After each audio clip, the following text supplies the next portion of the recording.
हरिओम, नमो नमः। सभी का स्वागत है। ये कक्षा है सुरवाणी विलासः, प्रारंभिक स्तर की संस्कृत कक्षा है। इसमें आप सबका स्वागत है और ये चौथी कक्षा है उसी क्रम में। प्रार्थना करके प्रारंभ करते हैं।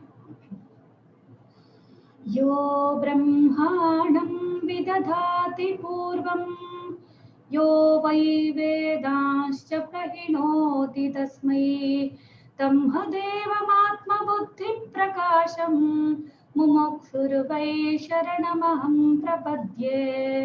वक्रतुण्डमहाकाय सूर्यकोटिसमप्रभ निर्विघ्नं कुरु मे देव सर्वकार्येषु सर्वदा। सरस्वती नमस्तुभ्यं वरदे कामरूपिणी। विद्यारम्भं करिष्यामि सिद्धिर्भवतु मे सदा। येनाक्षरसमाम्नायमधिगम्य महेश्वरात् कृत्स्नं व्याकरणं प्रोक्तं तस्मै पाणिनये नमः। वाक्यकारं वररुचिं भाष्यकारं पतञ्जलिं पाणिनिं सूत्रकारं च प्रणतोऽस्मि मुनित्रयम्। तो हम बहुत सारे प्रारंभिक विषयों को जानकर अभी यहाँ तक पहुँचे हैं। पिछले सप्ताह जो किया था उसका एक बार ये कर लेते हैं, पुनरावृत्ति कर लेते हैं।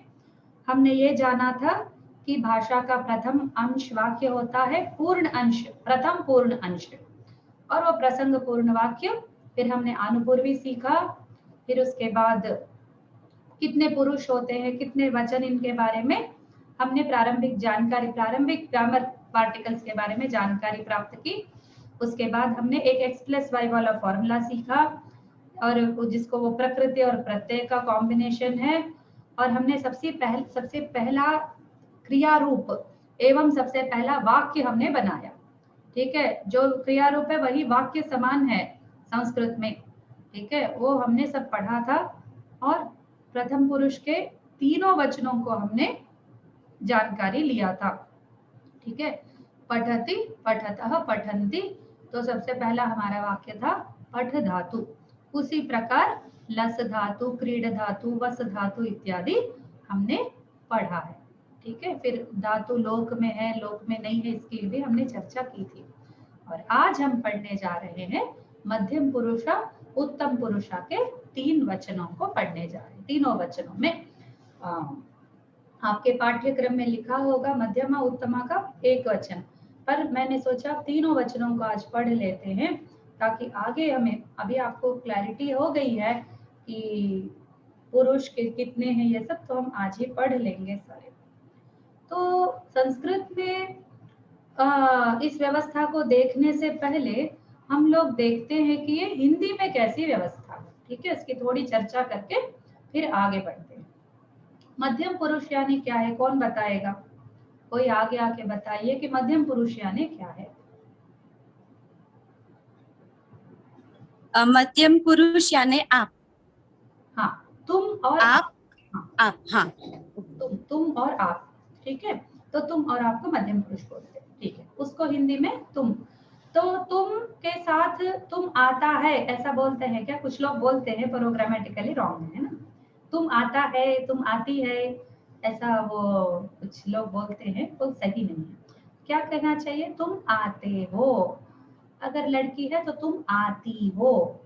तो ये जो ते हो और ती हो, ये अंत है, ये प्रत्यय है हिंदी के। ठीक है, अब हमें ज्ञान हो गया है ना प्रत्यय प्रत्यय क्या होता है, इस बात का हमको ज्ञान हो चुका है। तो हम उसी का प्रयोग करेंगे। ते हो, ती हो, ये एक वचन का है। बहुवचन का है आप आते हैं, आप आती हैं। ठीक है, तुम का बहुवचन है आप आते हैं, आप आते हो, ऐसा कुछ लोग बोलते हैं। ये भी व्यवहार में होता है, लेकिन वो सही नहीं है, वैसा व्यवहार हमें नहीं करना चाहिए। आप आते हैं, आप आती हैं। तो ये जो ते है और ती है, ये 4 प्रत्यय है हिंदी में। क्योंकि 2 ही वचन है और स्त्रीलिंग पुल्लिंग का भेद है, इस कारण से 4 प्रत्यय बने हैं। ठीक है, हम है को अंतर्भाग मानते हैं, प्रत्यय का ही अंतर्भाग मानकर चलते हैं। ते हैं, ती हैं, ते हो, ती हो, एक वचन बहुवचन। इसी प्रकार संस्कृत में भी कुछ होता होगा। अब संस्कृत में जो होगा वो 3 वचनों में होगा, क्योंकि संस्कृत में 3 वचन है, एक वचनम, द्विवचनम, बहुवचनम। एक, एक से अधिक दो, दो से अधिक बहुत सारे। ठीक है, तो उसका संस्कृत में कैसी व्यवस्था है। अच्छा, एक बात का ध्यान रखिए, तुम बोले बगैर भी हम आते हो, क्या क्या आ रहे हो ऐसा बोलते हैं तो तुम का अंडरस्टूड हो जाता है। तुम बोले बिना भी हम आते हो ऐसा कहने से वो तुम ही होगा, जैसे सामने वाला ही रहता है मध्यम पुरुष, है ना। हमारे सामने वाला जो खड़ा है वही मध्यम पुरुष है जिससे हम बात कर रहे हैं। जैसे मैं आप लोगों से बात कर रही हूँ, ठीक है, आप लोगों को आप लोग आते हैं क्या, आप लोग सुन रहे हैं क्या, ऐसा बोलने की जरूरत, सुनाई दे रहा है ऐसा बोलती हूँ, सुनाई, हाँ सुन रहे हैं ऐसा कहती हूँ, तो आप कहते हैं हाँ हम सुन रहे हैं। तो हम, तुम, आप के बिना भी व्यवहार हो सकता है, हम केवल क्लैरिटी के लिए उनका प्रयोग करते हैं। तो एक बात का ध्यान रखिए कि इसमें जो भी हम इनका प्रयोग करने वाले हैं संस्कृत के लिए बहुत विशिष्ट है, इस पर अच्छी तरह आप ध्यान दीजिए। तो अभी देखते हैं कि मध्यम पुरुष का क्या है। ठीक है, मध्यम पुरुष का वर्तमान काल हम पढ़ रहे हैं, वर्तमान काल के ही रूप, अभी हम किसी और काल में नहीं। तो ते हो, ती हो, इसका हम देखने जा रहे हैं। पठ धातु का, जैसे उसका प्रथम पुरुष का क्या था, ती तह अंति, पठति पठतः पठन्ति, उसी प्रकार मध्यम पुरुष का क्या है, सी। ठीक है, तो तुम जो ते हो ती हो दोनों के लिए सी, क्योंकि संस्कृत में लिंग भेद नहीं है क्रिया रूप का।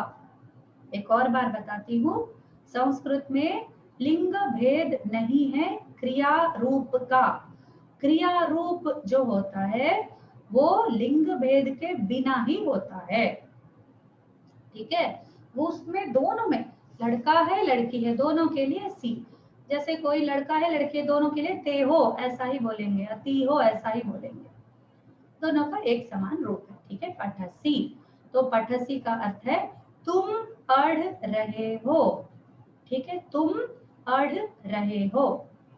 ओके, गैलेक्सी J7 नाम के कोई हैं, कृपया आप अपना नाम लिखिए, कोई भी इस प्रकार का नहीं करेंगे, आके ही आप अपना नाम रीनेम करेंगे ताकि मुझे बुलाने में आसानी हो। गैलेक्सी जी बुलाते हुए अच्छा नहीं लगता है, इसलिए थोड़ा समझ लीजिए और हर बार आप आते से ही अपना नाम अपना कर लीजिए। ठीक है, अस्तु, धन्यवाद। ठीक है, पठसी का अर्थ है तुम पढ़ते हो या तुम पढ़ती हो। ठीक है, अब इसके ही दो लोग पढ़ रहे हैं तो क्या कहेंगे, तो हिंदी में तो आप पढ़ते हैं ऐसा दोनों में आ जाता है, पर संस्कृत में द्विवचन के लिए विशेष है। तो पठ के जगह पर, जैसे पठ पहले ती था, ती के जगह हमने सी लगाया, अब दो लोगों के लिए पठता था, अब क्या देखेंगे, देखते हैं अब क्या होता है देखेंगे। मध्यम पुरुष, अभी वर्तमान काल मध्यम पुरुष प्रत्यय द्विवचन, ये होता है थह। ठीक है, इसको महाप्राण है पठथः। ठीक है, वो था अल्प प्राण पठतः, यानी वे दोनों पढ़ रहे हैं। अभी ये क्या है, मध्यम पुरुष है, तो आप दोनों पढ़ रहे हैं पठथः।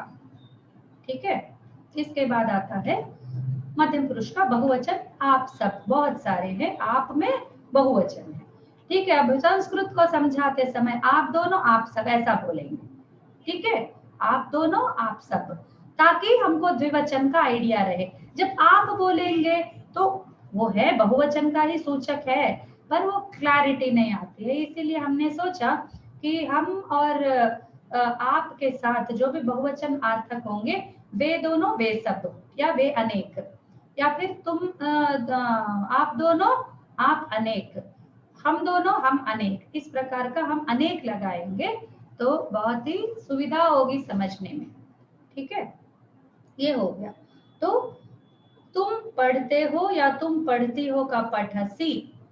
ठीक है, त्वम लगाने की आवश्यकता नहीं, त्वम पर हम बाद में आएंगे। और तुम दोनों या आप दोनों पढ़ते हो, पढ़ते हैं, सॉरी, आप दोनों पढ़ते हैं, ये कहने के लिए पठथः, ठीक है। फिर पठथः आप अनेक, अनेक आप यानी बहुत्व है वहां पर, अनेक आप पढ़ते हैं, आप सब पढ़ते हैं, ठीक है, ऐसा।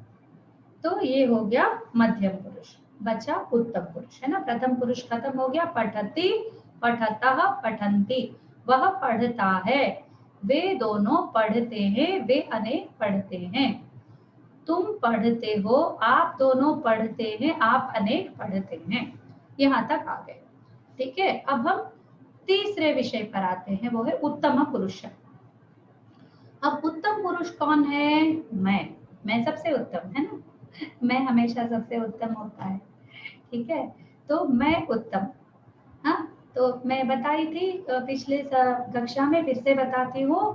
वह प्रथम, तुम मध्यम, मैं उत्तम, ये एक फॉर्मूला है, इसको याद रख लीजिए, रट लीजिए। वह प्रथम, तुम मध्यम, मैं उत्तम, या मैं उत्तम, तुम मध्यम, वह प्रथम। क्योंकि प्रथम पुरुष पहले आता है संस्कृत में बहुत जगह, इसलिए हमारी आदत में ही हम लोग डाल लेते हैं कि वह के बारे में हम लोग पहले बोले, ठीक है। वह प्रथम, तुम मध्यम, मैं उत्तम, यानी उसमें बहुवचन भी आ जाता है, वह और वे, तुम और आप, मैं और हम, ठीक है। ये मैं पिछले सप्ताह समझा चुकी हूँ। तो आगे बढ़ते हैं उत्तम पुरुष में। अब उत्तम पुरुष का हिंदी व्यवस्था देखते हैं पहले। हिंदी व्यवस्था में उसका भी लिंग भेद है, ठीक है। ताहू, ठीक है, मैं कहने के तुरंत बाद जो क्रिया रूप है वो ताहू, तीहू में बदल जाता है, ठीक है। ताहू, तीहू, ओके। तो पढ़ता हूँ, पढ़ती हूँ, जाता हूँ, जाती हूँ, इस प्रकार। तो उसी का संस्कृत में एक प्रत्यय होता होगा, चलिए देखते हैं कौन सा प्रत्यय है। यह है मी प्रत्यय, मी, ठीक है। पठ और मी जोड़ने से गण प्रत्यय आता है, गण विकरण प्रत्यय आप सबको याद होगा। पठ, अ, मी, ठीक है, ये गण प्रत्यय हुआ। अब मी जुड़ने से पहले थोड़ा सा दीर्घ होता है, ठीक है। मी जुड़ने से पहले दीर्घ होता है, ओके। तो वो पठामी होगा, वो अ ही आ हो जाता है, या फिर एक आ एक्स्ट्रा आता है, उसको हम साथ में आमी करके ही याद करेंगे। जैसे ती तह अंति, सी था था बोलेंगे, उसी प्रकार आमी आवह आमह बोलेंगे, ठीक है। मी वह मह बोल सकते हैं, लेकिन हम बोलेंगे आमी, ताकि हमको याद रहे कि ये पठमी नहीं है, पठामी होगा। पठती, पठसी, पठमी, ये ना बोल दे कहीं, ठीक है। इसलिए पठामी बोलने के अभ्यास के लिए हम इस प्रत्यय का नाम आमी रखेंगे, ठीक है, आमी प्रत्यय। तो आमी प्रत्यय लगेगा उत्तम पुरुष एक वचन के लिए, ठीक है। अब उत्तम पुरुष का द्विवचन, जैसे हिंदी में क्या बोलते हैं पहले देखते हैं। हिंदी में क्या कहते हैं? वाह, सॉरी, हम दोनों पढ़ते हैं, ठीक है, ते हैं, वही है। देखिए, वे में भी ते हैं, आप में भी ते हैं, और हम में भी ते हैं, ओके। तो इसी कारण से एक मिनट, हाँ, तो अभी हम दोनों के लिए हिंदी में क्या आता है? हम और बहुवचन के लिए ते हैं, ठीक है। तो वो वे भी ते हैं, आप भी ते हैं, हम भी ते हैं, ठीक है। तो हिंदी में भी हम ये व्यवस्था देखते हैं, सिर्फ एक वचन में उसका परिवर्तन हुआ, ठीक है। ता है, ते हो, ताहू, इस प्रकार का एक बदलाव हम देखते हैं केवल एक वचन में।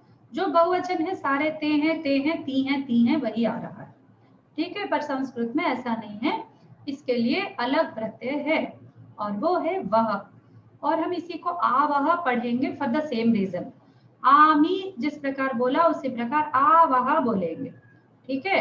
आवह, आमी आवह, पठावह, पठ और वह मिलने पर पठावह होगा, आ दीर्घ। ठीक है, तो इस चीज का ध्यान रखकर हम आगे बढ़ेंगे। अब आते हैं उत्तम पुरुष का बहुवचन पर। ठीक है, तो ये बहुवचन में कौन सा प्रत्यय लगेगा? वही ते हैं, ती हैं। हम पढ़ते हैं, हम पढ़ती हैं। ठीक है, हम पढ़ रहे हैं, हम पढ़ रही हैं। वो बोलने के लिए जो रहा और ता दोनों का एक ही समान है, ये भी मैंने पहली कक्षा में बता दिया था आपको, इससे पहले वाली कक्षा में। ठीक है, वो प्रत्यय है संस्कृत में महा। ठीक है, वो भी फॉर द सेम रीजन आ महा, आमी आवह। ठीक है, आमी आवह आमह। ओके, ये हो गए हमारे तीनों वचनों के मध्यम पुरुष और उत्तम पुरुष के। तो हम अब एक बहुत बड़ा जो स्टेप है वो पार कर चुके हैं संस्कृत में। आप सबको अभिनंदन। अब आप 9 वाक्य बना सकते हैं संस्कृत में। ठीक है, वह पढ़ता है, वे दोनों पढ़ते हैं, वे अनेक पढ़ते हैं, तुम पढ़ते हो, आप दोनों पढ़ते हैं, आप अनेक पढ़ते हैं, मैं पढ़ता हूँ, हम दोनों पढ़ते हैं, हम अनेक पढ़ते हैं। अब ये जो 3x3 एक ग्रिड बन रहा है, यही टेबल है, 3x3 बनेगा इसका। ठीक है, मैं आपको ये प्रदर्शन पूर्वक नहीं बता रही हूँ, आपने देखा होगा इसको, नहीं तो अभी बना के दिखाती हूँ। आप 2 सेकंड बस रुक जाइए। तो वो हाँ ठीक है, यहीं पर है, ताकि आपको ये माइंड में एकदम बैठ जाए और इसको आप अच्छी तरह याद करेंगे। ठीक है, ये चीज ऐसी चीज है जो कभी आप भूलेंगे नहीं। ये बहुत चीजों का एक आधारभूत ये होने वाला है। ठीक है, इस टेबल से आपका पूरा संस्कृत का जितनी यात्रा है, जितनी संस्कृत की आप आगे यात्रा करने वाले हैं, उन सब के लिए ये टेबल आधारभूत है। इसलिए मैं उस टेबल को आपको अच्छी तरह दिखाना चाहती हूँ और आपके माइंड में उसकी मुद्रा बनाना चाहती हूँ। ठीक है, ये कोई सामान्य विषय नहीं है, ये बहुत ही इम्पोर्टेंट विषय है। इतना मुख्य है कि आप इसको भूलेंगे तो एकदम आप ही का नुकसान होगा। ठीक है, तो सबसे पहला काम इस पाठ के बाद आप ये करेंगे कि इसका मनन करेंगे और इसको याद रखेंगे। ठीक है, इसको स्मरण करके अपने पूरे बुद्धि में इसको बिठा लेंगे। ठीक है, ये आ गया आपका टेबल। तो सबसे पहले कंग्रेचुलेशंस, आपने पहली बार इस टेबल को देखा है। इससे पहले आप संस्कृत से परिचित नहीं थे, अनभिज्ञ थे। अभी आपके पास इतनी सारी जानकारी हो गई है। ठीक है, आपको बहुत आनंद आ रहा होगा ये जानकारी पाकर। ठीक है, तो अभी आप वह के लिए, तुम के लिए, मैं के लिए इतने सारी चीजें आप प्रयोग कर सकते हैं। तो हमने वस धातु को ले लिया है, वस धातु को लेकर ये दिखाया है। ठीक है, देखिए, प्रथम पुरुष के प्रत्यय और प्रथम पुरुष के रूप, फिर मध्यम पुरुष के प्रत्यय, फिर मध्यम पुरुष के रूप, फिर उत्तम पुरुष के प्रत्यय, उत्तम पुरुष के रूप। ठीक है, रूपाणी। तो ये होंगे सॉरी, ये एक वचन, द्विवचन, बहुवचन यहाँ होगा, क्षमा कीजिए, ये इस तरफ आएगा। ये एक वचन है,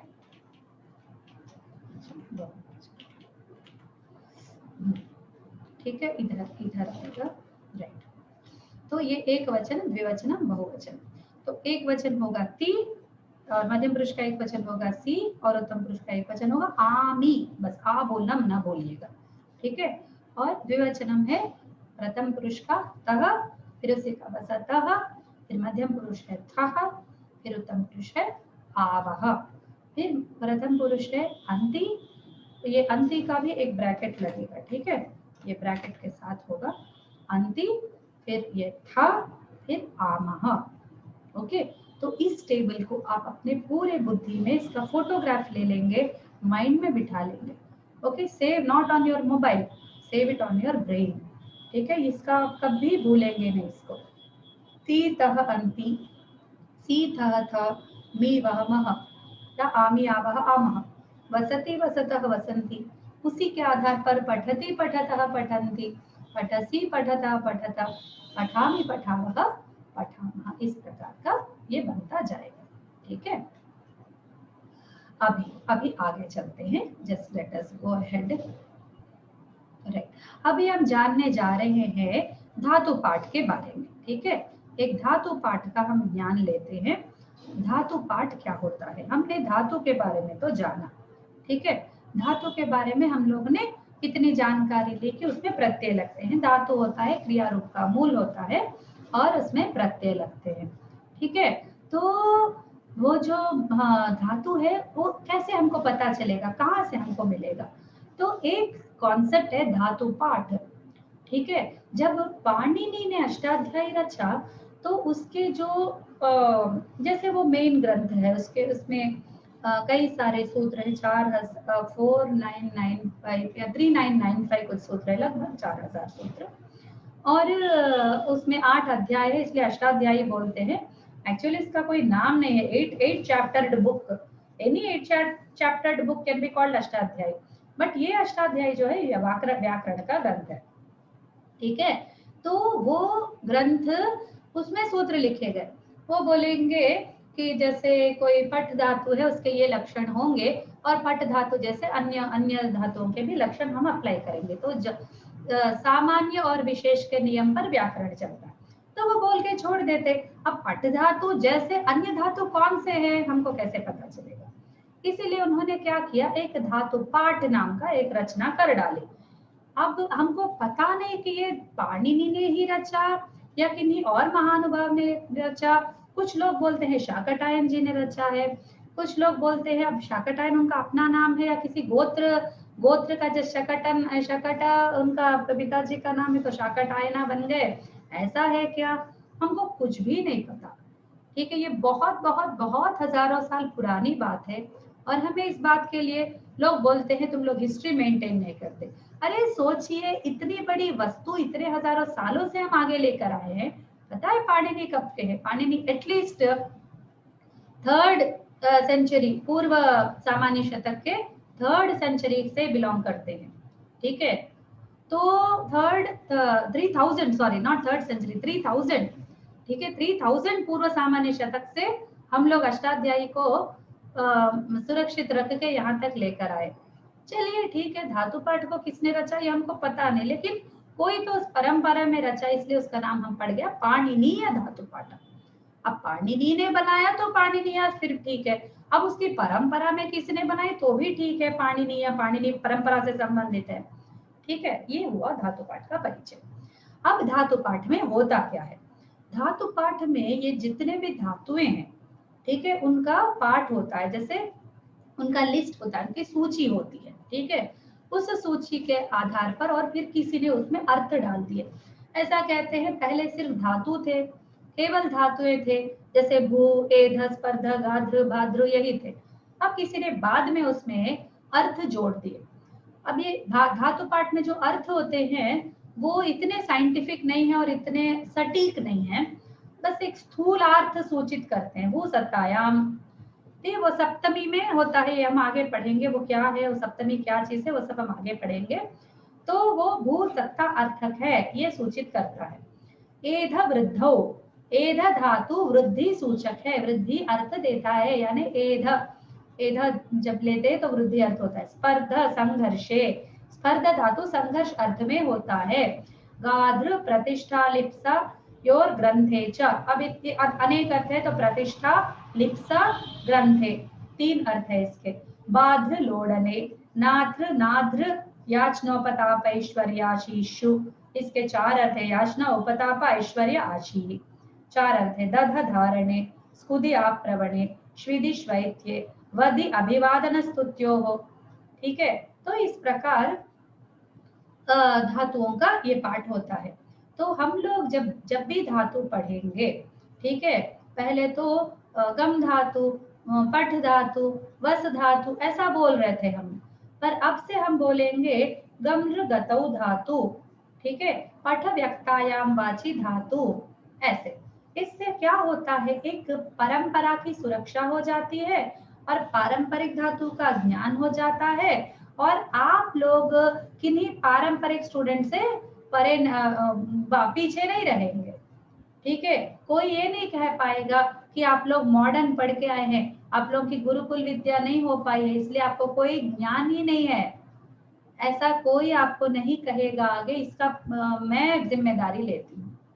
ठीक है, जैसे गुरुकुल में पढ़ा हुआ बच्चा संस्कृत बोलता है, उसको समझता है, उसके साथ काम करता है, उन मातृ शक्ति का, उन भट्टारिका का अनुग्रह आप पर भी इसी प्रकार होगा। और पारंपरिक जितना मुझे मेरी शक्ति में है, मेरे वश में है, उतना मैं आपको ज्ञान प्रसार करूंगी। तो उसी का अंतर्भाग है धातु पाठ का ज्ञान।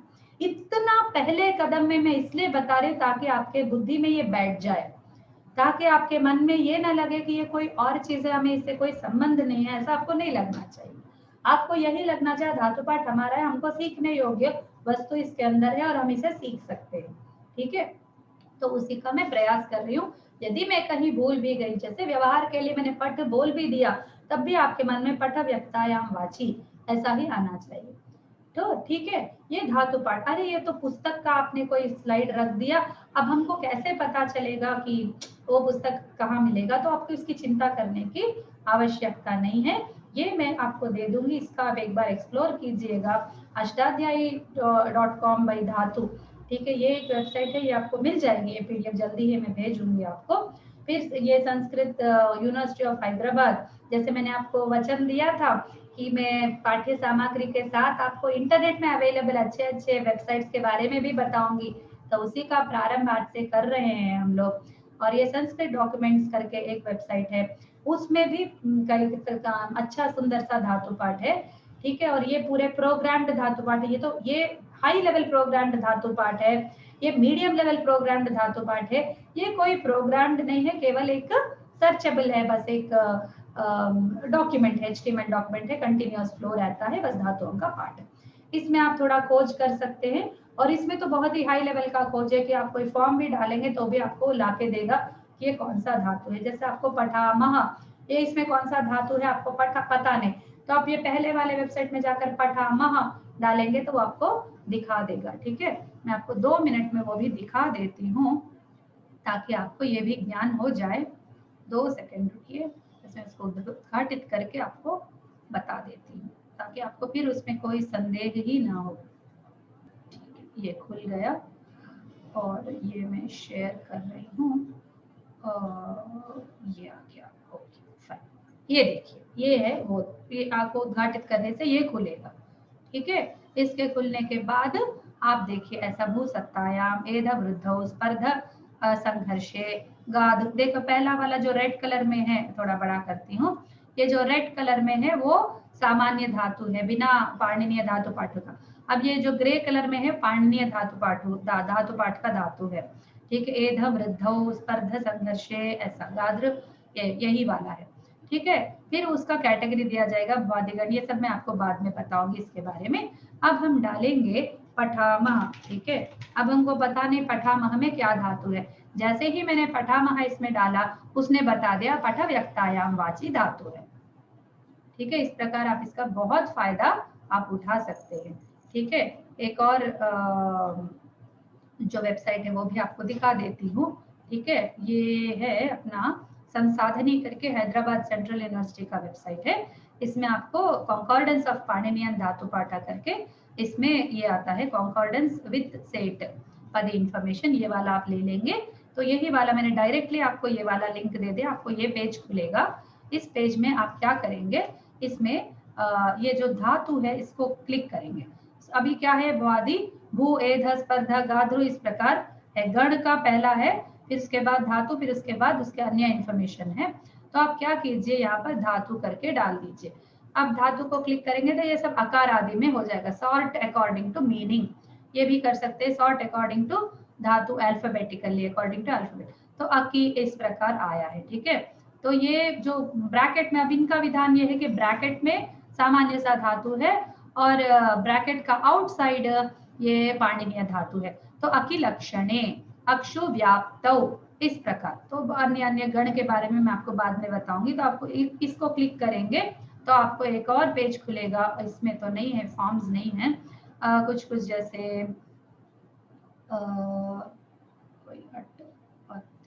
सातत्यगमने, हाँ अत सातत्यगमने का आप देखिए वर्तमान इसी प्रकार ये जो टेबल अभी मैंने आपको दिखाई है उसी प्रकार अतति अततः अतंति, जैसे पठति पठतः पठन्ति है उसी प्रकार अतति अततः, जैसे जाता है, हंसता है, खेलता है, बोलता है। ठीक है, खेल की जगह आपने बोल लगा दिया तो बोलता है, और बोल की जगह आपने सोना लिख दिया तो सोता है। ठीक है, उसी प्रकार हमने पट की जगह अत लगा दिया तो अतति अततः अतंति। तो ये आपको ये धातु पाठ हो गया। अब तीसरा तो बहुत नॉर्मल सा है, उसको देखने की कोई ये नहीं है। ठीक है, ये हो गया। अभी मैं पुनः आपको ये वाला पीपीटी दिखाती हूँ। ठीक है, तो यही मैंने यहाँ पर आपको सारे लिंक्स मैंने दे दिए हैं, आप इनका उपयोग कर सकते हैं। आपको पता भी नहीं चला तो गूगल में जाके देवनागरी में संसाधनी टाइप कीजिए, संसाधनी टाइप करेंगे तो ये आ जाएगा। अब ये तो बहुत इजी है, अष्टाध्यायी.com, उधर जाएंगे तो सूत्रपाठ धातुपाठ वही ऑप्शन रहेगा, धातुपाठ पर आप क्लिक करेंगे और ये आपको मिल जाएगा।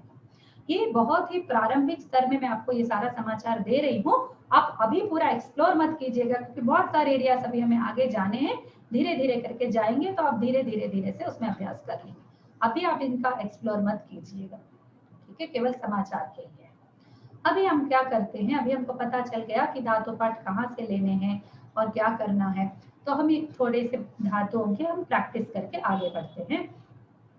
पठ व्यक्तायाम वाची, इसके रूप कैसे होंगे अभी हमने जाना, उसी का एग्जाम्पल्स लिया। तो हस हसे हसने, हसे हसने धातु, हसे हसने धातु के रूप कैसे होंगे हमको ज्योति भगिनी बताएंगे।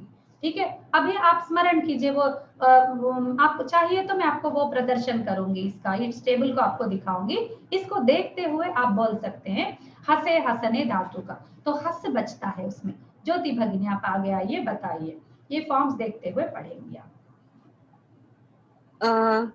प्रत्ययः ति तः अन्ति, रूपाणी देखिए, रूपाणी रूपाणी का देखिए। हाँ, वसति वसतः वसन्ति, हस हस धातु की बात हसति करो। हाँ, हसति हसतः हसन्ति, हाँ, हससि हसथः हसथ, हाँ, हसामि हसावः हसामः। बिल्कुल सही, बिल्कुल सही। एक और धातु लेते हैं, ठीक है, और वो है वह प्रापणे, वह धातु तो वह, ठीक है, वह प्रापणे। अब इसके रूप देखते हैं। हाँ, अब ये बताएंगे हमको वैशाली, वैशाली भगिनी, अब रूपाणी बताएंगे। वहति वहतः वसन्ति वहन्ति, वहन्ति, हाँ, वहसि वहथः वहथ, वहथा, इसलिए मैंने बोला था वहत नहीं बोलेंगे, अंतिम भी लगा वहथा, वहथा, हाँ, वहथा, वहामि वहावः वसामः वहामः। बिल्कुल सही। तो वस का अर्थ होता है निवासे, वस निवासे है ना, तो निवास करना, तो वसति वह रहता है, वे दोनों रहते हैं, वसता, ठीक है, तो वस निवासे। वह का प्रापणे यानी कैरी करना, उसको लेकर जाना कहीं, ठीक है, वायु वहति सौरभम, तो वायु वहति, ठीक है, वो वहति माने वहन करता है, ठीक है, तो वह वहन करता है, वे दोनों वहन करते हैं, वे अनेक वहन करते हैं, तुम वहन करते हो, वहसी, वहथः, तुम दोनों वहन करते हो, ठीक है, आप दोनों वहन करते हैं, और वहथा, आप अनेक वहन करते हैं। ठीक है, इस प्रकार इसके रूप बनते हैं।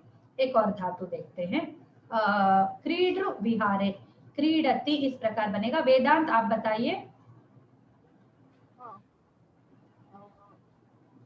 क्रीडति, क्रीडतः, क्रीडन्ति, क्रीडसि, क्रीडसि,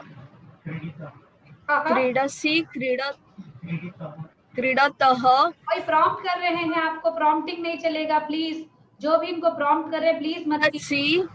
क्रीडसि, क्रीडथः, क्रीडथ, क्रीडामि, क्रीडावः, क्रीडामः। और क्री दीर्घ है, क्रीडावः, क्रीडामः बोलेंगे, क्रीडावः नहीं बोलेंगे, ठीक है।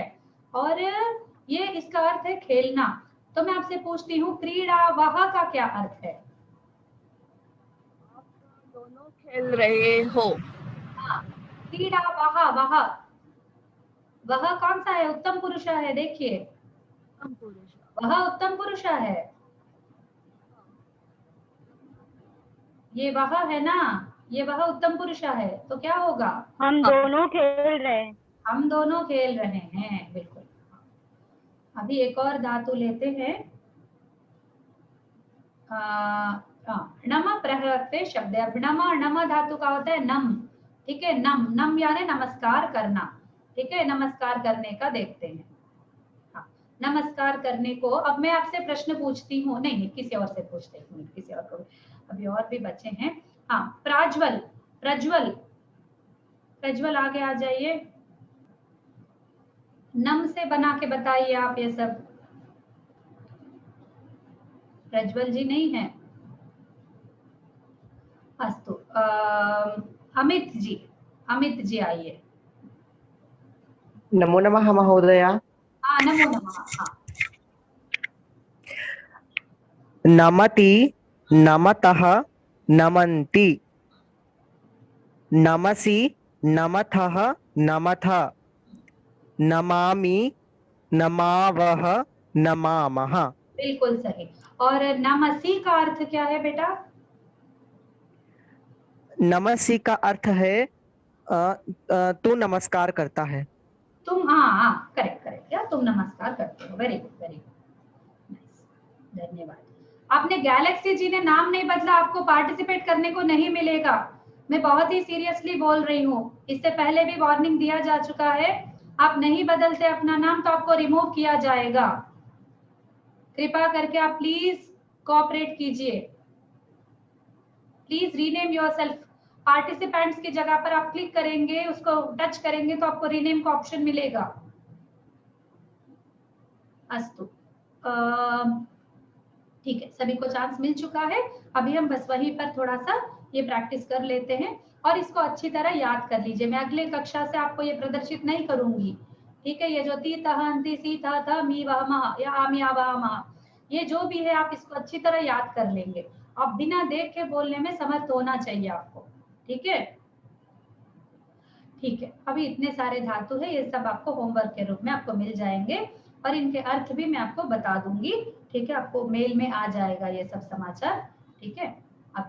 अभी हम एक नया कॉन्सेप्ट सीखने जा रहे हैं, ठीक है, और वो है गुण वृद्धि यण वर्णाः। इसको बहुत ही ध्यान से सुनिएगा। सभी कॉन्सेप्ट्स बहुत ध्यान से सुनने योग्य हैं क्योंकि ये सब फाउंडेशन पॉइंट्स हैं, ठीक है। ये सभी फाउंडेशन के पॉइंट्स हैं। जैसे नींव होता है घर का, और नींव बनाने में ही बहुत समय लगता है, ठीक है। घर तो जल्दी बन जाता है, ईंटें और सीमेंट लगाना बहुत आसान है, पर नींव बनने में बहुत समय लगता है। उसी प्रकार हम अभी पहला सेंटेंस हमने बना लिया, उसके बाद हम चलते हैं नेक्स्ट लेवल पर।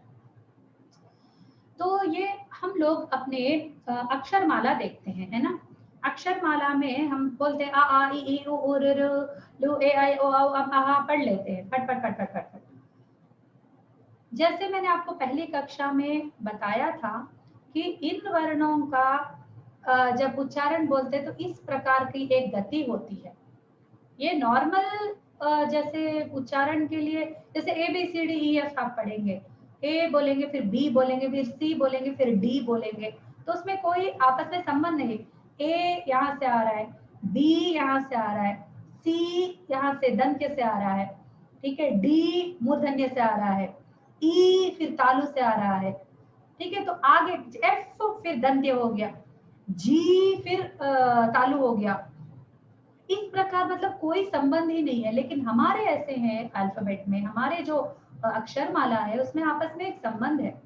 और मतलब जो जीभ जहां जहां टच करता है उस हिसाब से रहना एक बात है, और दूसरा एक लेवल पर नेक्स्ट लेवल पर आते हैं तो इसमें आपस में भी संबंध है। इनके आपस में भी अन्योन्य संबंध है कि एक अक्षर से दूसरा अक्षर से संबंध होता है, एक से दूसरा डिराइव कर सकते हैं, इस तरह का आपसी उनका संबंध रहता है। वो कैसा है उसको आप एक बार जानते हैं। तो अ नहीं बोलेंगे, आ ई उ। तो ये जो तीन है आ ई उ, ठीक है, ये बहुत ही प्राथमिक लेटर्स है, प्राथमिक। और र भी, र और लु भी, ठीक है। तो ल का ज्यादा उपयोग नहीं होता, र का भी कम ही होता है, कुछ ही शब्द है, ऋ, ऋषि, ऋण, कुछ ही शब्द है, पर है तो, ठीक है, तो इसलिए हम पढ़ेंगे। और र दीर्घ का केवल पितृनाम ऐसे कुछ फॉर्म्स में आता है, वो मैं आपको उसके बारे में बाद में बताऊंगी, इसलिए हमने इसको रखा, क्योंकि यह है तो अल्फाबेट का पार्ट, तो उसके बारे में भी हम जानना हमारे लिए आवश्यक है। तो ये जो सारे फर्स्ट लाइन में लिखे हैं वो सारे हमको प्राथमिक लेटर्स के बारे के स्थाई पर हमें उन्हें जानना है। आ का ही दीर्घ आ है, ठीक है।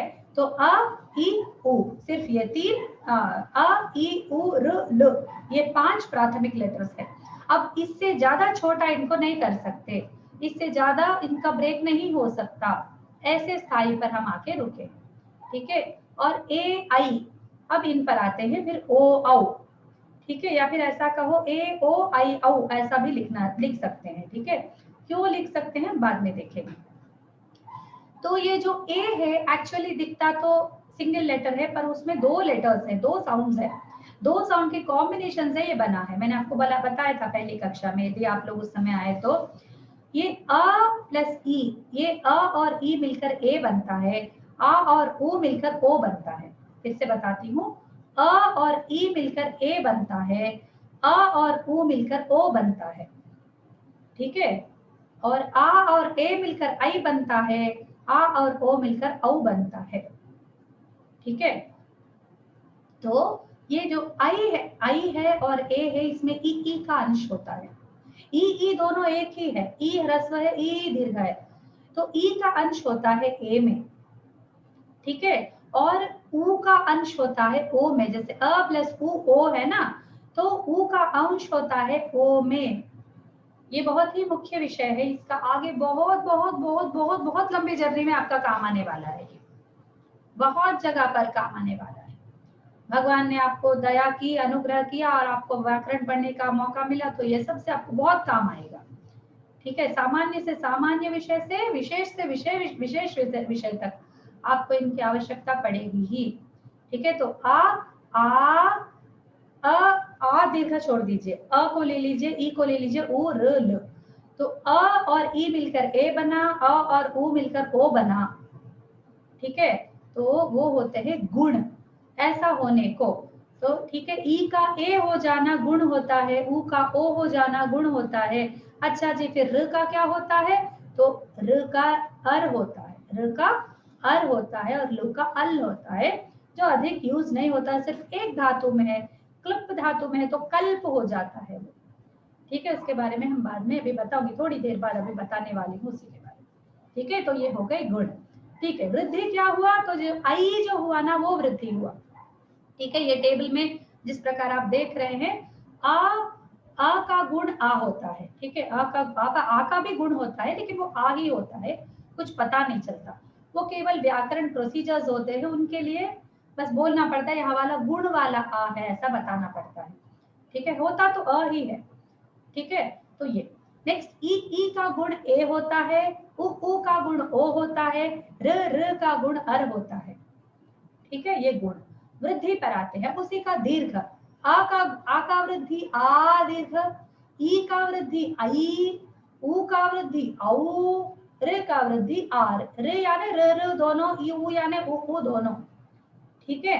एक और कॉन्सेप्ट होता है यर्ण, यर्ण वर्ण भी जुड़े हुए होते हैं, ठीक है। ये जो क ख ग घ ङ पूरा खत्म होने के बाद प फ ब भ म पर खत्म हो जाते हैं, उनको वर्गाक्षर बोलते हैं, हमने देखा था, ठीक है। कादयो मावसाना स्पर्शाः, वो जो सूत्र के हिसाब से क से म तक वर्गाक्षर बोलते हैं, वर्ग के बाद ये अवर्गीय अक्षर है, या रा लावा है ना, या रा लावा अवर्ग अक्षर है। क्यों उनको वर्ग में नहीं रखा गया, तो ये थोड़े से स्वर जैसे होते हैं, थोड़े से स्वर के एलिमेंट्स इसमें होते हैं, ठीक है। इसीलिए इनका बिहेवियर बीच में होता है, स्वरों में और व्यंजनों के बीच में इनका बिहेवियर होता है, इसलिए इनको वहां पर अलग से रख दिया गया है कि आप लोग भाई हमसे मत मिलो, वर्ग अक्षर बोलते हैं कि आप लोग जाके अलग बैठ जाओ जी, आप ये जो या रा लावा सिर्फ ये 4, बाकी नहीं, श श स तो अलग है, ये जो 4 अक्षर है या रा लावा, तो ये 4 जो है इनका संबंध या का ई से संबंध होता है, वा का ऊ से संबंध होता है, रा का रू से संबंध होता है। बहुत जल्दी हमें इसका उपयोग होने वाला है, थोड़ा आगे जाकर मैं तब उसको फिर से आपको बताऊंगी। अभी आप सिर्फ इसको समझने का प्रयास कीजिए, याद रखने का प्रयास अभी नहीं करेंगे तो भी चलेगा, ठीक है। बस इतना है कि आप गुण को समझ लीजिए, वृद्धि और यण पर हम बाद में आएंगे। गुण को समझ लीजिए, आ ए ओ अर, ठीक है। ये हो गया। ये होने के बाद हम चलते हैं एक और कॉन्सेप्ट पर, जो धातु का रूपांतरण है। हमने देखा पठ पठती हुआ, ठीक है, और हस हसती, वस वसती, भण भणति, ठीक है। पर कुछ धातु ऐसे होते हैं जिनका मूल रूप एक होता है और उसका जब जैसे पठ है पठती हो गया, वस है वसती, कुछ बदलाव नहीं आया उस पे, केवल गण प्रत्यय हमने जोड़ लिया, रूप बना लिया। पर कुछ धातु होते हैं जो दिखते एक रूप में है और वो जो ती जब जुड़ता है तो दूसरे रूप में बन जाते हैं, ठीक है। तो वो कुछ कारण के कारण होता है, कुछ उसके पीछे एक हेतु है उसके पीछे, ठीक है। और वो दो प्रकार का हेतु है। एक हेतु है बिना कोई कारण के, बिना कोई हेतु के, वो एक हेतु है। दूसरा हेतु है कारण, सकारण ही होता है वो, तो वो है पहला वाला, हम सकारण वाला पढ़ते हैं, ठीक है। धातु नाम रूपांतरणम पार्ट 1। तो ये होता है जी धातु, ठीक है। तो जी धातु में ई आपको दिख रहा है, आनुपूर्वी आपको पहले ही सिखाया और मैंने हर दम आपको काम आएगा, मैंने बताया था, है ना। आनुपूर्वी को याद कर लीजिए। अब जी में क्या क्या है, ज प्लस ई जी, है ना। तो मैं हर चीज आपको लिखकर नहीं दिखा सकती, ठीक है। आप समझ लीजिए, जी जैसे आपको दिखा ज प्लस ई लगा लीजिए, होने के बाद वो जी जयती हो जाता है, ठीक है। तो उसका कैसे वो बनता है, जी जे जयती। इसी ही प्रकार कुछ और धातुएं हैं, जी में ए लगता है जे और वो फिर जयती हो जाता है, क्योंकि या मैं बताई थी ना, या भी जुड़ा हुआ है ई से, ठीक है। फिर नी, ई में कोई फर्क नहीं है, कोई अंतर नहीं है, केवल दीर्घ का अंतर है, साउंड में कोई अंतर नहीं, इसलिए उस पर भी वही लागू होता है। नी ने नयति, ध्रुव द्रव द्रवति, बुध बोध बोधति, ठीक है। भू भव भवति, सृ सर सरति, एक और है सृप सर्पति, सृप सर्पति होता है, सृप सर्प सर्पति, ठीक है। उसी प्रकार फिर से बताती हूँ, जी जे जयति, जी का जे हो जाता है फिर जयति। नी ने नयति, मैंने बोला ई का या से संबंध होता है, फिर मैंने बोला ऊ का व से संबंध होता है, देखिए द्रवा हो गया, ये ध्रुव होकर द्रवा हो गया, ठीक है। आपने यदि हिंदी भाषा का व्याकरण पढ़ा हो और उसमें यण संधि पढ़ा हो तो आपको ये बात कोई नई नहीं लगेगी, ठीक है। उसमें ऊ की जगह वा होता रहता है ना, हमने पढ़ा था। तो ये होता है, फिर बुध की जगह बोध हो गया, ठीक है। ऊ की जगह ओ हो गया, फिर ये ऊ है, फिर उसकी जगह भी व हो गया, ठीक है। या तो ओ हो रहा है या तो व हो रहा है, ठीक है।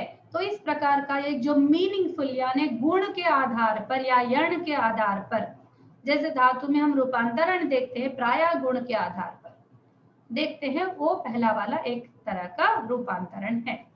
यानी आप जी देखेंगे तो जी में ती लगाएंगे, जी के लिए बनाते तो जिती बनाएंगे, है ना। जैसे पठती आपने सुना, पट धातु को ती लगाना है तो आपने पठती लगा लिया। अब जी धातु में ती लगाना है तो जिती लगाएंगे, मैक्सिमम जी अति लगाएंगे या फिर जी अति, वही चीज जयति बन गया, ठीक है। जी जय जयति, नी ने नयति, ध्रुव ध्रो द्रवति, ध्रुव द्रो बनता है, ओ बनता है, ऊ है ना इसलिए, ध्रुव द्रो द्रवति, बुध बोध बोधति। अब बुध के बाद ऊ के बाद एक ध है, इधर ऊ के बाद कुछ नहीं है, ध्रुव में ऊ के बाद कुछ नहीं है, पर बुध में ऊ के बाद ध है, इसलिए बोध, बस वध नहीं बना, व नहीं बना वहां पर, ठीक है। अब उसमें हम नहीं जाते, उस बहुत ही डीप होगा, उसमें नहीं पढ़ेंगे। तो भू, अब वो बुध में ऊ है छोटा वाला, और भू भव ये भी दीर्घ है तो भव बन गया, भवती बनेगा। तो भूति धातु का रूप नहीं बनेगा, क्रिया रूप भूति नहीं बनेगा, भवती बनेगा, ठीक है, इसलिए ब्रैकेट में रख दिया है। तो भू भव भवति ये होता। अब आते हैं दूसरा टाइप का रूपांतरण के ऊपर, और ये बेस है पूरा गुण यण के ऊपर बेस्ड है। ठीक है, ये पूरा गुण यण आदि के ऊपर बेस है, और ये कोई बेसिस नहीं है इसका भी। दूसरा हम जो सीखने जा रहे हैं उसमें कोई बेसिस है ही नहीं। ठीक है, इसका सीधा ये हो जाता है कुछ धातुओं का कि हमने बता दिया कि ये डायरेक्टली ये रूप बदल गया है, गम गच्छ। अब उसका आगे पीछे कोई संबंध ही नहीं कि ये म की जगह छ कैसे आ गया, कोई संबंध नहीं है। दा यच्छ, दा का धातु का यच्छ हो जाता है, दा का यच्छति होता है। ऐसा क्यों होता है हमको नहीं पता। ठीक है, पा पिबति, स्था तिष्ठति, दृश्य पश्यति।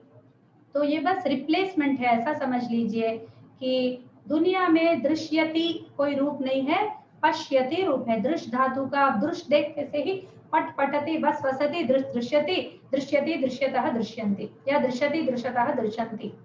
ये नहीं बोलेंगे, दृश्यति धातु होता ही नहीं, रूप नहीं होता है।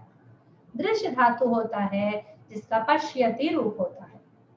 ठीक है, और स्था का स्थाति, स्थातः, स्थान्ति आप बोल देंगे फट से, लेकिन वो स्थाति नहीं होता, तिष्ठति होता है। इसलिए इसको हम सीखेंगे, जब भी बोलेंगे इसको स्थातिष्ठ धातु बोलेंगे, ताकि हमको याद रहे कि स्था धातु की जगह ती फॉर्म में तिष्ठति होने वाला है। तो आप बोलेंगे ऐसा क्यों दो दो है, क्यों का कोई जवाब नहीं, क्योंकि हमने पहले ही कक्षा में आपको बताया भाषा भट्टारिका होती है। भाषा कौन होती है, देवी माँ होती है, वो विश्व शक्ति है, वो सरस्वती है वो। अब आप जो भी बोलेंगे उसको सवित्री बोलेंगे, प्रसवित्री बोलेंगे, गायत्री बोलेंगे, सरस्वती बोलेंगे, ठीक है, या फिर दुर्गा शक्ति बोलेंगे, जो भी बोलेंगे वो एक मात्र रूपिणी है और उन पर किसी का वश नहीं चलता, उन्हीं का वश हम सब पर चलता है। उन्हीं के कारण मैं बोल पा रही हूँ, आप समझ पा रहे हैं, और ये पूरा ज्ञान का ये जो सिलसिला चल रहा है, ये जो परंपरा चल रही है, मैं बोल रहे हैं, आप सुन रहे हैं, समझ रहे हैं, फिर आप पूछते हैं, मैं समझती हूँ, मैं सुनती हूँ, समझती हूँ। इस प्रकार से हमारे जो पाठ सब चल रहे हैं, इसके पीछे पूरा सरस्वती देवी का या फिर वो जो भाषा भट्टारिका है उनका ही पूरा अनुग्रह है। इसीलिए उनसे संबंधित जो सारे विषय है उन पर हम क्यों का ठप्पा प्रश्न नहीं लगाएंगे। क्यों प्रश्न का ठप्पा हम भाषा पर नहीं लगा सकते, क्योंकि भाषा को हमने नहीं बनाया, ना मैंने बनाया, ना मेरे पिताजी ने बनाया, ना उनके पिताजी ने बनाया, ना आपने बनाया, ना आपके परदादाओं ने बनाया। ठीक है, भाषा स्वयं बनी है, स्वयं एक प्रवाह रूप में हो रही है। ज्यादा से ज्यादा कुछ लोग उसको थोड़ा सा इन्फ्लुएंस कर सकते हैं, थोड़े से उनके कारण परिवर्तन होने लगते हैं, वो हम बाद में उसके बारे में सीखेंगे कि कैसे कैसे भाषा में परिवर्तन किस किस कारण से आते हैं, वो सब हम आगे सीखेंगे। ये एक संस्कृत क्लास के साथ साथ एक लिंग्विस्टिक क्लास भी है, एक केवल लैंग्वेज नहीं पढ़ा रही हूँ आपको, लिंग्विस्टिक्स के बारे में भी आपको थोड़ा थोड़ा मैं बताती जाऊंगी आगे, ताकि आपको सहजता से भाषा आपके अंदर ढल जाए। ये ना लगे आपको आगे जाकर ये ऐसा क्यों है, ये इतने सारे रूप क्यों हैं, ये ऐसा क्यों बदल गया है। तो क्यों is not the right question, वो बदलता है तो हम अभी क्या करें, उसको कैसे सीखे, कैसे याद रखें, बस इतना चैलेंज हमारे पास है। और भगवान ने बुद्धि दी है तो उसका उपयोग करेंगे। ठीक है, जर्मन में जाके, जर्मन जब कोई हमें आके सिखाते, कोई जापानीज आके सिखाते, ये नहीं पूछते जापानीज में इतने कांजी क्यों है, ये लोग ना अक्षर क्यों नहीं लिखते, कांजी क्यों लिखते हैं, इतने कांजी कौन याद करेगा, तो जाओ भागो, वो बोलेंगे जाओ, तुम्हें नहीं सीखना है तो चले जाओ, हमारी भाषा को तुम कौन होते हो बोलने वाले। बस एक संस्कृत भाषा सबको मिल जाती है बोलने के लिए, ये भाई कठिन है, इतने सारे कैसे ये करे। आप लोग नहीं बोलेंगे, आप लोग तो श्रद्धा से आए, मैं उन लोगों के बोल रही हूँ जो आपसे बोल सकते हो। आप संस्कृत सीख रहे हैं तो सबसे पहला प्रश्न, बाप रे इतनी कठिन भाषा आप सीख रहे हैं। ठीक है, तो उनके लिए बोल रही हूँ, उनके प्रश्नों के समाधान आपको जो आगे देने होंगे उनका समाधान मैं अभी आपको बता रही हूँ।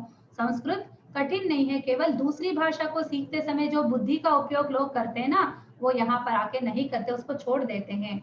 इसीलिए संस्कृत पर तरह तरह के आक्षेप डालते जाते हैं कि संस्कृत कठिन है भाई, इसमें बहुत कॉम्प्लिकेटेड सिस्टम्स है। कॉम्प्लिकेटेड नहीं है, कोई सिस्टम है बस। इन लोगों को ना बुद्धि इतनी मंद हो जाती है कि कुछ काम करने की स्थिति में नहीं रहती है, इसीलिए उस पर आक्षेप पे आक्षेप डालते जाते हैं। पर हम संस्कृत सीखकर यही सीखते हैं, यही जानते हैं कि संस्कृत कोई कठिन नहीं, वो जितनी दूसरी भाषा है वैसी ही ये भाषा भी है। आप रशियन सीख के बताइए मुझे, आप जर्मन सीख के बताइए, उसमें भी है पूरे ये सब व्यवस्था, उसमें भी है, एक वचन बहु द्विवचन भी है शायद उसमें, और ये जो लिंग है शब्दों का लिंग ये सब उसमें भी है, लोग बड़ी मजे से सीखते हैं। ठीक है, और चाइनीज में पूरे कांजीज है, एटलीस्ट जापानीज में वर्णमाला है, लेकिन जब चाइनीज में तो वर्णमाला भी नहीं, पूरे कांजीज डायरेक्ट। जाओ सीखो, करो, पूरे चित्र बनाते बैठो उसके। हाँ, पर संस्कृत में इतना अच्छा है, जो बोलते ऑलमोस्ट 98% जो लिखते हैं वही बोलते हैं, 98%। इसलिए बोलिए क्योंकि थोड़े से एक्सेप्शन है, बाद में बताऊंगी आपको उसके बारे में। ठीक है, इसलिए धातु नाम रूपांतरणम के साथ ये वाला कॉन्सेप्ट में इसलिए इतना घट से आपको बता रही हूँ ताकि आपके अंदर कोई रिजेक्शन ना हो। आगे ज्ञान लेते समय, आगे का ज्ञान आप ले रहे होंगे, भाषा का ज्ञान, तो उस समय आपने कोई रिजेक्शन ना हो कि गम गच्छ धातु क्या हुआ, गम 2 लेटर्स और जुड़ गए, बस इतना ना, गम गच्छ धातु गच्छति, और जो ब्रैकेट में है उसी का रूप बनेगा ती का, पा पिब पिबति, स्था तिष्ठ तिष्ठति, दृश्य पश्य पश्यति, बुद्ध बोध बोधति, नी नय नयति, खत्म बात। आपकी टीचर आपको बना के दे रही है, आप अच्छे से इसका मजा ले लीजिए, बस फॉर्म्स बनाइए। ठीक है, तो इन सबका आपको होमवर्क मिल जाएगा, मेल आ जाएगा आपको, उसमें देखकर अभी आपसे आपको होमवर्क मिलने लगेगा पूरा सिस्टमैटिकली, तो आप ये होमवर्क को करेंगे। आपको सारे धातु में प्रेषित कर दूंगी, उनका जो तीतः अंति सीथा था मी वहम आमी आवह अमह, ये सारे रूप आप मुझे बना के भेजेंगे। कम से कम आप मुंह से बोलने लायक, यानी कि आप बिना देखे, मैं आपको कोई भी धातु दे दूंगी अगले सप्ताह, और आपको, आप इस स्थिति में होना चाहिए कि आप उसके सारे रूप मुझे बिना देखे बता दें। अगर 2-3 धातुओं का आप लिख सकते हैं, लिखने का आपके पास समय है, अच्छे से लिखिए बैठ के, और उनके इमेजेस मुझे प्रेषित कर दीजिए। ठीक है, और यहीं पर ये कक्षा समाप्त हो जाती है। कुछ डाउट्स है तो पूछ सकते हैं। मैं फिर से आपको एक बार एक रिवीजन कर देती हूँ ताकि आपको कोई संदेह ना हो।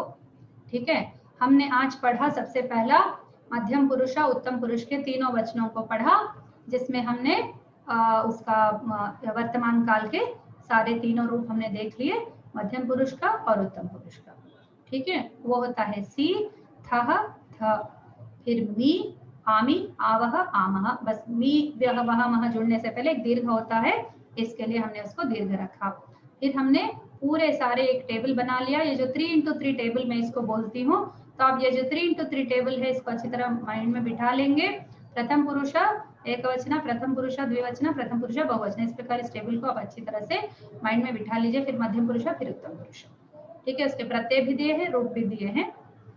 उसके बाद मैंने धातु पाठ का परिचय दिया था कि धातु पाठ में धातुओं का पाठ होता है, यानी पूरी सूची होती है अर्थ के साथ, और मैंने उसको आपको वेबसाइट्स भी दिखा दिए कि उसको यूज कैसे करना है, ये भी बता दिया। उसके बाद अभ्यासार्थ कुछ धातुओं को हमने यहीं पर, कुछ रूपों का हमने ये किया। फिर मैंने आपको गुण, वृद्धि और यण वर्णों को बताया। ठीक है, जो इंटरनली जुड़े हुए होते हैं, यानी आ ई उ ये सब इंटरनली आपस में एक दूसरे से जुड़े हुए होते हैं, वो सब रिलेशनशिप आपको बताया मैंने। और किस वर्ण का कौन सा वृद्धि और यण है, ये सब मैंने आपको बताया इसके साथ। और फिर धातु का रूपांतरण समझाया, जो एक है गुण के बेसिस पर, गुण और यण के बेसिस पर एक रूपांतरण, और दूसरा रूपांतरण बिना किसी आधार पर। ठीक है, यहीं पर हमारी कक्षा समाप्त होती है। तो ये जो गुण का बेसिस पर, तो क्या हमने जाना, ई का अंश है तो ए से जुड़ा हुआ होता है। ठीक है, तो ई का ए बनना ही गुण है। तो कुछ धातुएं हम देखते हैं, धातु में तो ई रहता है, लेकिन जब हम फॉर्म बनाते हैं उसका ती जोड़कर, तो उसमें दूसरे अंश आ जाते हैं, जैसे ए आता है, कभी या आता है। ठीक है, तो जी धातु का हम फॉर्म देखते हैं जयति। ठीक है, ये क्यों हुआ, ये इसका क्यों हुआ बोले तो वो ई का ए बन गया, ए का या बन गया, ये बनने के कारण ऐसा हुआ। उसी प्रकार नी धातु है, नी का हम फॉर्म देखते हैं नयति, जैसे ती लगाएंगे, वसति वसति, हस हसति। ठीक है, क्रीड क्रीडति, खेल खेलति। पर ये जो नी है, नीति होना चाहिए ना, नहीं होता, नयति होता है। ठीक है, ऐसा क्यों हुआ बोले तो उसमें गुण आया है, नी ने बन गया, ने की जगह नया आ गया। अब बुध धातु है, बुध, तो ऊ के बाद ध है, ठीक है, तो बुध बोध बन गया, उस ऊ का ओ बन गया। इस प्रकार ई का ए, एक चित्त धातु है, चित्त का चेत बनता है, चित्त चेतति। सृप धातु है, सृप, उसमें र है, सृप। आपका अनुपूर्वी का आपको ज्ञान होगा तो आप र की जगह अर लगाएंगे बस। सृप, सर्प, सर्प, सर्पति, यानी वो सर्प जैसा जाता है, उसको मूवमेंट को सर्पति बोलते हैं, सांप जाता है ना उसमें। तो ये धातु का रूपांतरण ऑन द बेसिस ऑफ गुणा। धन्यवाद। कुछ और संदेह? महोदया, जब आपने हंसने वाला बताया था, उसके बाद जो हंसने आया था, वो हाँ, हंसने क्यों था? हाँ, वो तीन था, जैसे पट पट, फिर उसके बाद एक व्यक्त करके कुछ आया था, मुझे याद नहीं आ रहा। हाँ, वो क्यों लिखा है उसके बाजू में ये? हाँ, पाणिनीय धातु पाठ में इस प्रकार दिया हुआ है, इसलिए उस धातु को पहचानने के लिए उसका जो स्पेशल फीचर्स कुछ रहते हैं हर धातु के। कभी कभी धातु रिपीट भी हो जाते हैं, ठीक है, थोड़े से धातु, एक ही धातु 2-3 अर्थों में भी होता है, ठीक है। इसी कारण से हम उसके धातु के अर्थ के साथ हम लोग उसको सीखने का अभ्यास करेंगे, तो आपको परंपरा से भी आपको पता चल जाएगा, परंपरा का भी और फिर क्लैरिटी का भी। ये दो एडवांटेजेस होंगे आपको धातु पाठ के साथ आप पढ़ेंगे तो, ठीक है। ठीक है, हाँ, ये व्याख्यान वाक्य यहाँ पर देखो, एत वृद्ध स्पर्ध संगत, इस तरह का हमने जो धातुएं लिए, उसका हस, हसे, हसने, वह प्रापणे, क्रीड विहारे, तो इस प्रकार हम सीखेंगे तो परंपरा के साथ भी हम लोग जुड़ेंगे और हमारे पास एक क्लैरिटी भी हो जाएगी कि हम नट नृत्य धातु की बात कर रहे हैं। जैसे अभी 2 अर्थों के धातु आपको कौन से बताऊं, क्षिपा के 2-3 अर्थ हैं और कुछ धातु मैंने लिस्ट नहीं बनाई है उनकी, ऐसे नेक्स्ट टाइम आपको प्रदर्शित करके बताऊंगी कि जैसे देखिए आपका ना ये भी देखना पड़ता है कि आपका लेवल के हिसाब से भी धातु चुनकर मैंने दिए हैं। अभी इससे हायर लेवल वाले दूंगी तो आप कंफ्यूज हो जाएंगे, इसीलिए फिर ये डाउट अभी यहीं तक रखिए, जब संदर्भ आएगा तब मैं आपको अवश्य बताऊंगी, ठीक है। इसको ऐसे ध्यान में रखते हैं, ठीक है, जो सेम मीनिंग देने वाले। धन्यवाद। हाँ, वो रखते हैं, ठीक है, क्लोज करते हैं। स्वस्ति प्रजाभ्यः परिपालयन्तां न्याय्येन मार्गेण महीं महिषाः गोब्राह्मणेभ्यः शुभमस्तु नित्यं। लोकाः समस्ताः सुखिनो भवन्तु, सर्वे भवन्तु सुखिनः, सर्वे सन्तु निरामयाः, सर्वे भद्राणि पश्यन्तु, मा कश्चित् दुःखभाग् भवेत्। सर्वं श्रीरामार्पणमस्तु। सभी को वंदन अभिवादन। आप मेल चेक कर लीजिएगा, 2 दिन में मैं आपको प्रेषित करूंगी, होमवर्क मिल जाएगा, अवश्य कीजिएगा। हाँ, और आप सेफ रहिएगा अपने अपने घरों में। सभी को भगवान स्वस्थता प्रदान करे और सभी को अच्छे से स्वस्थ रखें, ये कामना के साथ। नमो नमः। धन्यवाद। धन्यवाद।